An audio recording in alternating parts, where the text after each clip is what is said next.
At the theater, certain problems were arising. The per capita sales were suspiciously down. Ted Kirby noted the discrepancy. He investigated and noticed that some certain employees must have been stealing somehow. He narrowed the potential suspects down to whoever was working the shifts they were short. The per capita sales was the average each customer was spending on concessions items. Ted called for a meeting in which he insisted that everyone attend. One would have to see him personally if they couldn't make it. Tom was one who would not be available for it.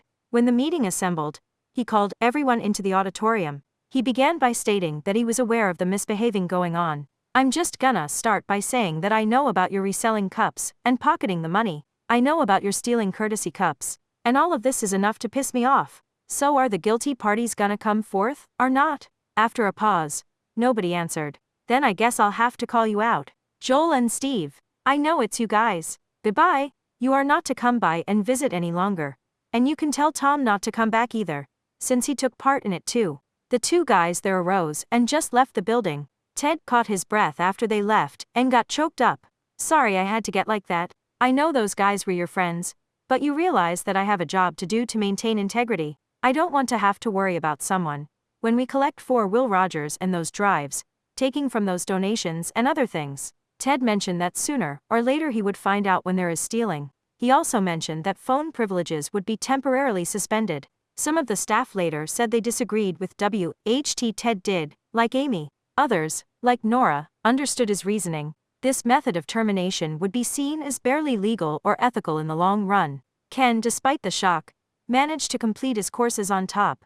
He's finished his finals with AS, and pulled off a decent sales presentation despite worrying how he would compare with the other students who seemed to have a more natural talent for sales of both goods and services. Ken got scheduled as the very last one. He pretended to sell his book bag or portfolio to another student, a young man with dark hair, who volunteered at the last minute to fill in. At the end, Dr. Trevino, his teacher, assumed the class that no one got less than a B for their presentations. Everyone there passed, but as to how many C's there were was another story, he said.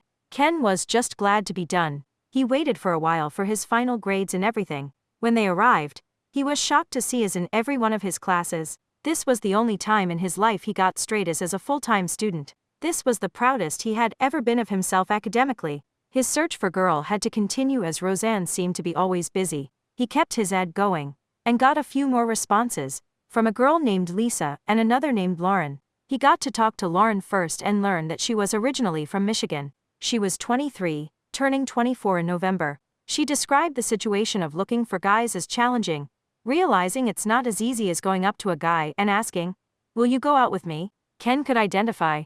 They arranged to meet at the Chad's Ford Tavern, not too far from where they both lived. When he met her, she was wearing a pantsuit, had long dark hair, and she was another smoker. He got to know her as a particularly average girl, with an interest in movies and fancy dining. He shared with her some of the events he had experienced in life recently, surrounding his search for a girl, his classes, and his car. They mostly communicated at the bar, not at a table directly facing each other. He mentioned his Catholic faith. When he asked about hers, he learned that religiously she didn't practice any faith. She found the Pennsylvania area life similar to her Michigan life. Once she asked to use the ladies' room, coming out to request they cut things short. "Ken," she said after coming out, "I'm not feeling very good. Do you mind if we end things here?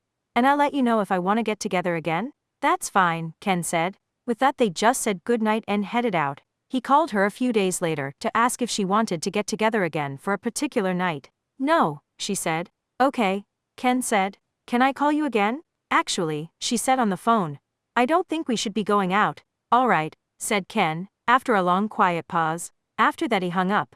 He really didn't detect much chemistry between the two of them anyway. Chapter: The Summer Turnover. After the nasty, ugly termination of the 3 employees for stealing, a new group of hirees were about to join the theater staff. It consisted of young people, the names of whom included Stacy, Megan, Adam, Natasha, and Connie. Within time, Ken gradually got familiar with them. Ken looked at the schedule with the new people on it, and said, "Okay, I've met all these people.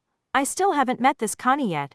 Above, an AI-generated image of Connie. At NN. Constance McIntosh was a petite girl with dirty blonde hair, shoulder length, and originally from the southern Midwest. Born in Champaign, Illinois on January 17, 1974. One day, by the way, before the young girl Ken remembered, Marie Elizabeth, back in the 70s. And yes, Connie would be one of those who learned of Ken's birthday memory. She was only 7 months older than Nicole, and 4 years Ken's junior. She had worked at a theater in the summer of '91, called the Plaza in King of Prussia, and it is the summer of 1992 in Concordville, when she starts there, in early June. She speaks with a soft, breathy, sophisticated accent, a little prim and proper, but someone you may identify as being on the spectrum, and just high-functioning, on the gifted end, even though she may not have been diagnosed as such. When she started, she didn't know any of the workers at Concordville, except Rachel, who started later, that same summer, around the same time as Patty and Emily.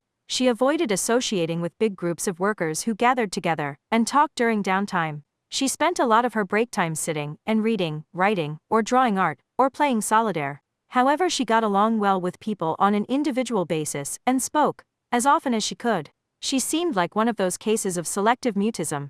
The managers and staff were as hospitable as possible with her, including Ken. When she first started, Dave Francis was shocked at how rigorously she cleaned the back of the concession stand. While showing her where the ice was, Ken was designated to help train and show her the ropes and things they did. Ken showed her the relatively time-consuming process of filling a large bucket with several small scoops of ice. "Well, I know what's not going to be my favorite job," she said after he showed her this, using the words going to with clear diction, as opposed to gonna. John Schwartz got to know her and found her to be quiet and, like Ken, seemingly lonely. When commenting on her, John said to Ken, "Guthrie, I really think this girl is someone you go well with." "I'm serious." John had always been someone Ken could easily talk to about his likes and dislikes, and John respected them, including his interest in Nicole. As time went on, Ken and Connie got to talking to each other, and she became somewhat of a confidant to Ken.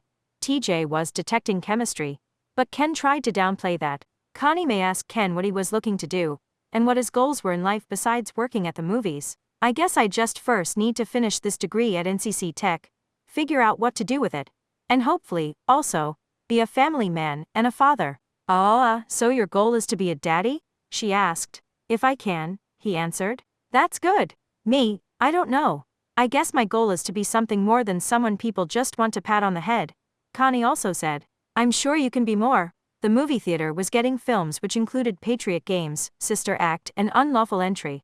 Ken was continuing to rely on his personal ad to meet potential mates. He would gradually improve and make his description more detailed with each update.